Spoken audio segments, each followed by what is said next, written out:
पन्हाळा तालुक्यातील कोदवडे इथं मुख्यमंत्री पंचायत राज अभियानांतर्गत मोफत आरोग्य तपासणी शिबिर, माता पालक सभा, बचत गट योजना मार्गदर्शन आणि महिला मेळाव्याचं आयोजन करण्यात आलं होतं. सरपंच पौर्णिमा ढेरे आणि उपसरपंच अजित डवंग यांच्या हस्ते दीपप्रज्वलनानं महिला मेळाव्याचा शुभारंभ करण्यात आला.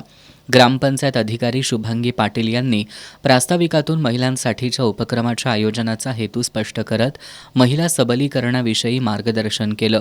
समुदाय आरोग्य अधिकारी पूजा घळके यांनी वैयक्तिक आणि सार्वजनिक स्वच्छतेविषयी मार्गदर्शन केलं. सीआरपी माधुरी कांबळे यांनी बचत गटांच्या माध्यमातून महिलांच्या आर्थिक सक्षमीकरणासाठीच्या योजनांची माहिती दिली. विद्या मंदिर कोदवडेचे अध्यापक प्रकाश भोसले यांनी माता पालक सभेत विद्यार्थ्यांच्या शैक्षणिक प्रगतीमध्ये माता पालकांच्या योगदानाबद्दल मार्गदर्शन केलं.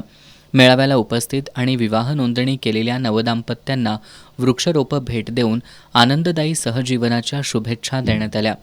उपस्थित महिलांनी उखाणे सादर करण्याबरोबरच मनोगत व्यक्त करत या उपक्रमाच्या आयोजनाबद्दल ग्रामपंचायत प्रशासनाला धन्यवाद दिले. मोफत आरोग्य तपासणी उपक्रमाचाही गावातील महिलांनी लाभ घेतला. या शिबिरात महिलांची मोफत आरोग्य तपासणी करून औषधं देण्यात आली. यावेळी ग्रामपंचायत सदस्य प्रदीप पाटील, दीपाली पाटील, शिल्पा पाटील, मनीषा सुतार, सविता कांबळे, पप्पू कांबळे, अंगणवाडी सेविका वनिता साळुंखे, पोलीस पाटील सुरेखा कांबळे, आशा सेविका दीपा कदम, सीआरपी अनिता कांबळे यांच्यासह महिला उपस्थित होत्या.